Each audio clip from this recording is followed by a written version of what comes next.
somebody shoved him out the window and that it was not a suicide at all.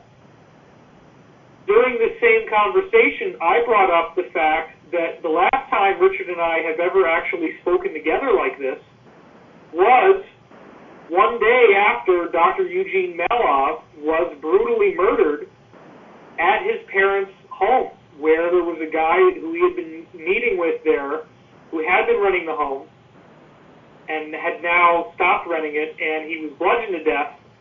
A day before, Hoagland was about to bring him on the air with us and make a very special announcement. And the announcement was that Dr. Melov, who is arguably, at the time, the world's leader in the free energy movement in America and throughout the rest of the world, had a device that he was going to bring into Congress that you could put down on the table and people look at it with their eyes, and just whatever energy your eyes are giving off in this subtle energy sense is enough to get this device to start spinning like a window with no other source of power input.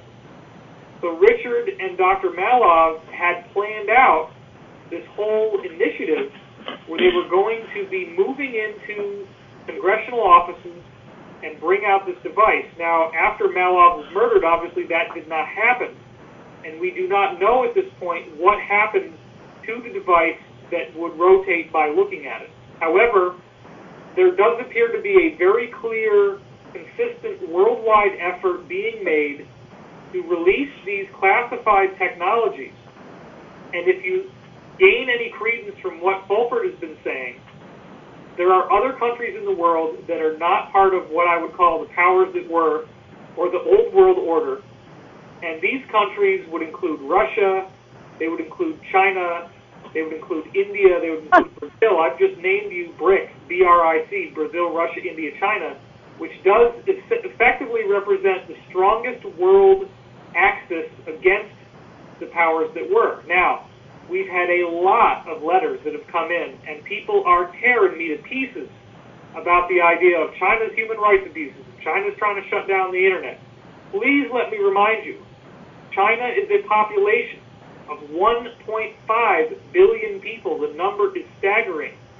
And there are plenty of groups within the Chinese government that are not part of communism and that are not the groups currently in power. Any political situation, especially for a country that is so unfathomably large, it's like 5 times as large as the United States population, you're going to have factions and infighting. Get this out before I conclude my little section here. I wanted to give you a little bit more on what Fulford has been saying and how it correlates with what we've heard and with what I've been calling China's October surprise, because it's a very important discussion, as what it's going to lend itself to is the actual attack on the world economy that the old world order are doing at this time, and what potentially could be happening to us as a result of that, and why it's so important that we take disclosure into our own hands and not wait for it to happen on their schedule. So let's go back to what was happening here, because here's the deal. Fulford's testimony, and this is from multiple insiders that have told him this, is that a group of human ETs contacted the Chinese government in the 1940s and said that they were horribly wronged by the U.S. And I probed him about this when I interviewed him, and I will be releasing the interview hopefully next week. He said that these ETs were captured, held at gunpoint, effectively abducted, and treated very badly by the U.S. And it was at that time, all the way back in the 1940s, that these ETs apparently began working with the Chinese.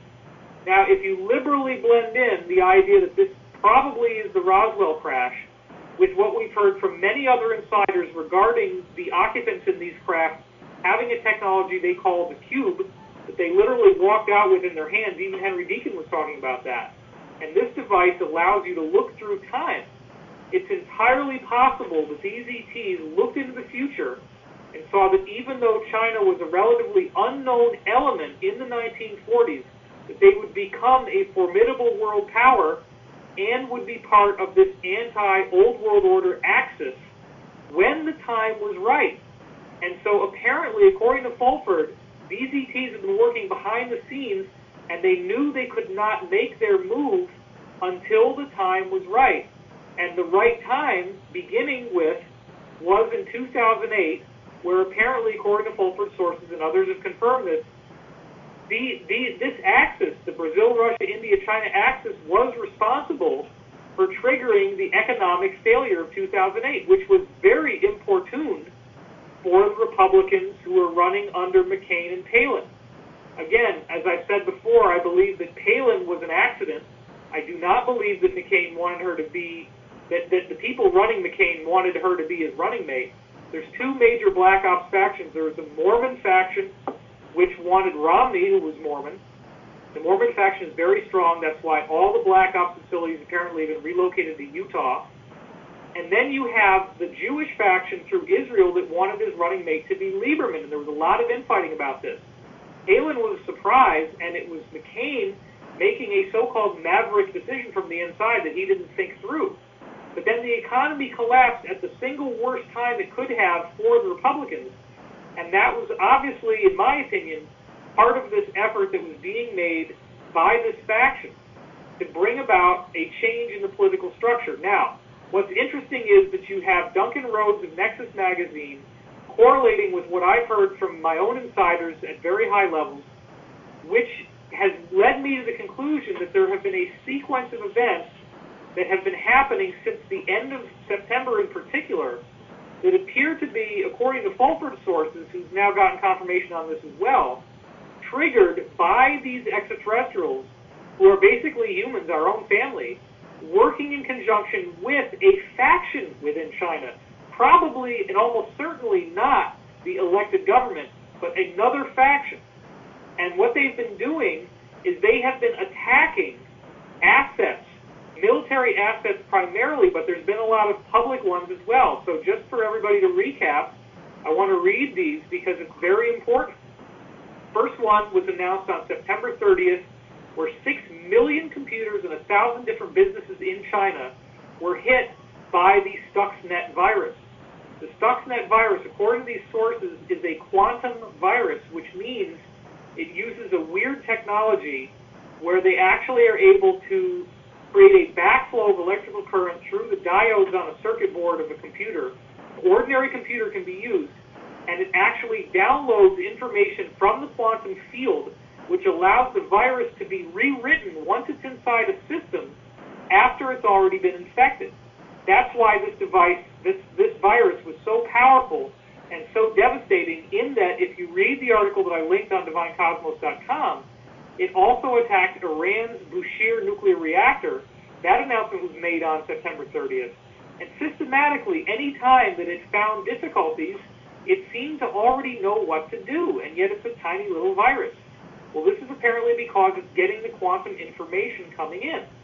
The virus actually was able to get these rollers inside the nuclear power plant to slow down without stopping enough that it stopped the power plant from working and that it couldn't be detected. And now you read the article saying the Stuxnet virus is unlike anything they've ever seen before. It's super, super advanced. And interestingly, Stuxnet appears to be an anagram. You rearrange the letters, it says US next, and then there is an extra T. Well, the extra T would be extraterrestrial potentially, and US next meaning this is intended to bring down the old world order that's had its stranglehold on the U.S. government for so long. So let's talk about what happens next.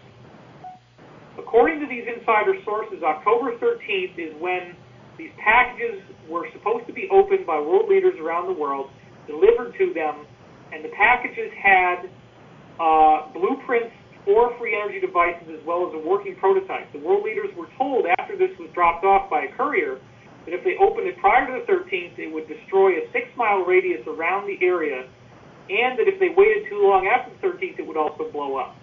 So they all had to open it, and now all the world leaders have these extensive documents that give them the ability to create a hydrogen cell that burns water for 1,000 miles to the gallon, getting hydrogen out of the water. Then what happens is, apparently, the world leaders rushed over to China, Geithner, Bernanke, all these people freaking out. China, please don't do this, please don't do this.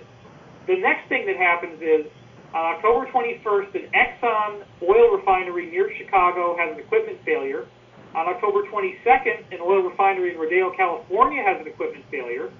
Then that same day, October 22nd, a brand new